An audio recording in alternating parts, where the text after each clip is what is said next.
ರಾಜ್ಯದಲ್ಲಿ ಗುಟ್ಕಾ ಪಾನ್ ಮಸಾಲ ಬ್ಯಾನ್ ಆದೇಶವನ್ನ ಸರ್ಕಾರ ವಾಪಸ್ ಪಡೆದಿಲ್ವಂತೆ. ಹೀಗಂತ ಖುದ್ದು ಆರೋಗ್ಯ ಸಚಿವರೇ ಹೇಳಿದ್ದಾರೆ.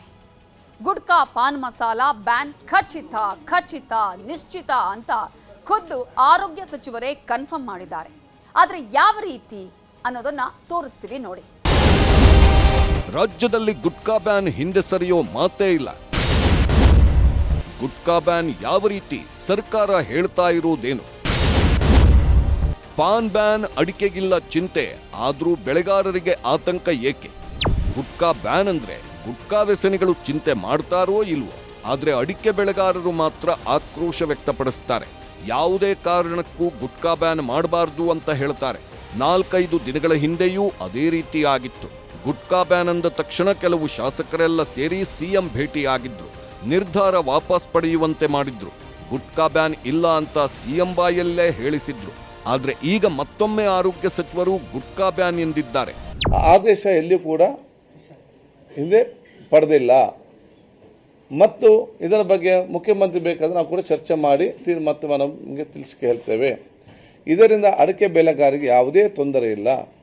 ಯಾರು ಅಡಿಕೆ ಬೆಳೆಗಾರರಿಗೆ ತೊಂದರೆ ಆಗ್ತಂತ ಹೇಳ್ತಿದ್ದಾರೆ, ಇವರು ಒಂದೇ ದಿವಸದಲ್ಲಿ ಅದನ್ನು ಹೇಗೆ ತೀರ್ಮಾನ ಮಾಡ್ತಾರೆ? ರಾಜ್ಯದಲ್ಲಿ ಗುಟ್ಕಾ ಬ್ಯಾನ್ ಅನ್ನು ಸುದ್ದಿ ಸೋಷಿಯಲ್ ಮೀಡಿಯಾದಲ್ಲಿ ಭಾರೀ ಸದ್ದು ಮಾಡಿತ್ತು. ಗುಟ್ಕಾ ವ್ಯಸನಿಗಳೆಲ್ಲ ಆತಂಕಕ್ಕೆ ಒಳಗಾಗಿದ್ರು.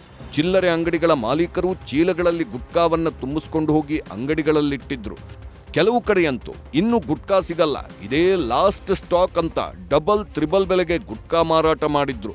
ಅಡಿಕೆ ಬೆಳೆಗಾರರು ಸರ್ಕಾರದ ವಿರುದ್ಧ ರೊಚ್ಚಿಗೆದ್ದಿದ್ರು. ಶಾಸಕರು ಈ ನಿರ್ಧಾರದ ವಿರುದ್ಧ ಆಕ್ರೋಶ ವ್ಯಕ್ತಪಡಿಸಿದ್ರು.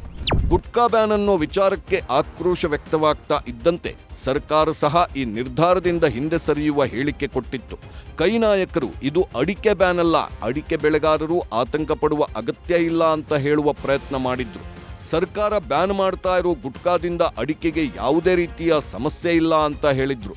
ನಿಷೇಧ ಮಾಡ್ತಾ ಇಲ್ಲ, ಅಡಿಕೆ ನಿಷೇಧ ಮಾಡೋದು ಇಲ್ಲ. ಯಾಕಪ್ಪ ಅಂದರೆ ಅದು ಆಹಾರ ಪದಾರ್ಥ ಅಡಿಕೆ, ಅದೆಲ್ಲೂ ಸಹ ಆರೋಗ್ಯಕ್ಕೆ ಹಾನಿಕಾರ ಅಲ್ಲ. ಗುಟ್ಕಾವನ್ನು ಬ್ಯಾನ್ ಮಾಡಿದ್ದಾರೆ. ಆ ಗುಟ್ಕಾ ಈಗಾಗಲೇ ಬ್ಯಾನ್ ಆಗಿ ಸುಮಾರು ವರ್ಷಗಳಾಗಿದೆ. ಆದ ಕಾರಣ ಎಲ್ಲೂ ಸಹ ಅಡಿಕೆಯನ್ನು ಬ್ಯಾನ್ ಮಾಡೋ ಒಂದು ವ್ಯವಸ್ಥೆ ಇಲ್ಲ.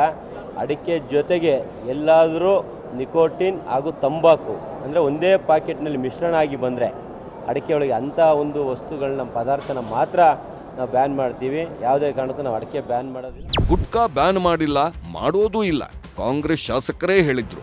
ಆ ನಂತರ ಗುಟ್ಕಾ ಬ್ಯಾನ್ ಆದೇಶ ವಾಪಸ್ ಪಡೆದಿದ್ದೇವೆ ಅಂತ ಸರ್ಕಾರ ಹೇಳಿತ್ತು. ಆದರೆ ಈಗ ಮತ್ತೆ ಆರೋಗ್ಯ ಸಚಿವರು ಎಲ್ಲರಿಗೂ ಶಾಕ್ ಕೊಟ್ಟಿದ್ದಾರೆ. ರಾಜ್ಯದಲ್ಲಿ ಗುಟ್ಕಾ ಪಾನ್ ಮಸಾಲ ಬ್ಯಾನ್ ಆದೇಶ ಹಿಂಪಡೆಯುವುದಿಲ್ಲ ಅಂತ ಆರೋಗ್ಯ ಸಚಿವ ಯುಟಿ ಖಾದರ್ ಸ್ಪಷ್ಟನೆ ಕೊಟ್ಟಿದ್ದಾರೆ. ಸರ್ಕಾರ ಹಿಂಪಡೆಯುತ್ತೆ ಅಂತ ಯಾರು ಹೇಳಿದ್ದಾರೆ? ಶಾಸಕರು ಬಂದು ಏನೋ ಹೇಳ್ತಾರೆ ಅಂತ ಅದನ್ನೆಲ್ಲ ಕೇಳೋಕ್ಕಾಗುತ್ತಾ ಅಂತ ಗುಡುಗಿದ್ರು. ಗುಟ್ಕಾ ಬ್ಯಾನ್ ಅಂದ್ರೆ ಅಡಿಕೆ ಇರೋ ಗುಟ್ಕಾ ಬ್ಯಾನ್ ಮಾಡೋದಲ್ಲ. ಗುಟ್ಕಾ ಇರಲಿ, ನಿಕೋಟಿನ್ ಮಿಕ್ಸ್ ಆಗಿರಬಾರ್ದು.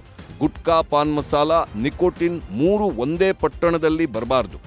ನಾವು ಮಾಡೋ ಪಾನ್ ನಿಷೇಧದಿಂದ ಅಡಿಕೆ ಬೆಳೆಗಾರರಿಗೆ ಯಾವುದೇ ತೊಂದರೆ ಆಗಲ್ಲ, ಇನ್ನು ಅಡಿಕೆ ಬೆಳೆಗಾರರಿಗೆ ತುಂಬಾ ಉಪಯೋಗವಾಗುತ್ತದೆ ಅಂತ ಹೇಳಿದ ಖಾದರ್, ಪಾನ್ ಮಸಾಲ ಬ್ಯಾನ್ ಬೇಡ ಅನ್ನೋರು ಒಂದು ಸಲ ಕಿದ್ವಾಯಿ ಆಸ್ಪತ್ರೆಗೆ ಭೇಟಿ ನೀಡಿ, ಆಗ ನಿಮ್ಮ ಕಣ್ಣಲ್ಲಿ ನೀರಲ್ಲ, ಕಣ್ಣಲ್ಲಿ ರಕ್ತ ಬರುತ್ತದೆ ಅಂತ ಕ್ಯಾನ್ಸರ್ ರೋಗಿಗಳ ಸಮಸ್ಯೆಯನ್ನ ವಿವರಿಸಿದ್ರು.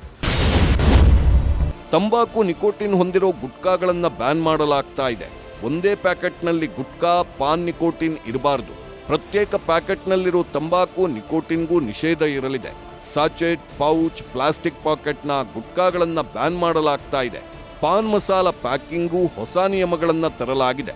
ಸದ್ಯ ನಿಕೋಟಿನ್ ಮತ್ತು ಪಾನ್ ಮಸಾಲ ವಿರುದ್ಧ ಯುದ್ಧ ಸಾರಿರೋ ಆರೋಗ್ಯ ಇಲಾಖೆ ನಿಷೇಧಿತ ಉತ್ಪನ್ನಗಳ ತಯಾರಿಕಾ ಘಟಕಗಳು, ಶೀತಲ ಸಂಗ್ರಹಾಗಾರಗಳು, ಸಗಟು ವಿತರಣಾ ಕೇಂದ್ರಗಳು, ಜಿಲ್ಲೆಗಳ ನಡುವೆ ಸಾಗಣೆ ಹಾಗೂ ಚಿಲ್ಲರೆ ಮಾರಾಟ ಮಳಿಗೆಗಳ ಮೇಲೂ ಅಧಿಕಾರಿಗಳು ನಿಗಾ ಇರಿಸಲಿದ್ದಾರೆ. ಆಹಾರ ಸುರಕ್ಷತಾ ಅಧಿಕಾರಿಗಳು ಹಾಗೂ ಸ್ಥಳೀಯ ಪೊಲೀಸರಿಗೆ ಸಗಟು ಮಾರುಕಟ್ಟೆ, ಗೋದಾಮುಗಳು ಹಾಗೂ ಅಂತಾರಾಜ್ಯ ಗಡಿಗಳಲ್ಲಿ ದಿಢೀರ್ ತಪಾಸಣೆ ನಡೆಸಲು ಅಧಿಕಾರ ಕೊಡಲಾಗಿದೆ. ಆದೇಶ ಉಲ್ಲಂಘಿಸಿ ನಿಷೇಧಿತ ಉತ್ಪನ್ನಗಳನ್ನು ತಯಾರಿಸುವುದು, ಸಂಗ್ರಹಿಸುವುದು, ಸಾಗಿಸುವುದು ಅಥವಾ ಮಾರಾಟ ಮಾಡುವುದು ಕಂಡುಬಂದಲ್ಲಿ ದಾಸ್ತಾನು ವಶಪಡಿಸಿಕೊಳ್ಳಲಾಗುತ್ತದೆ. ಸಂಬಂಧಿತ ಪರವಾನಗಿಯನ್ನು ರದ್ದುಪಡಿಸುವುದರ ಜೊತೆಗೆ ಆಹಾರ ಸುರಕ್ಷತೆ ಮತ್ತು ಗುಣಮಟ್ಟ ಕಾಯ್ದೆ 2006ರ ಅಡಿಯಲ್ಲಿ ಕ್ರಿಮಿನಲ್ ಕ್ರಮ ಕೈಗೊಳ್ಳಲಾಗುತ್ತದೆ.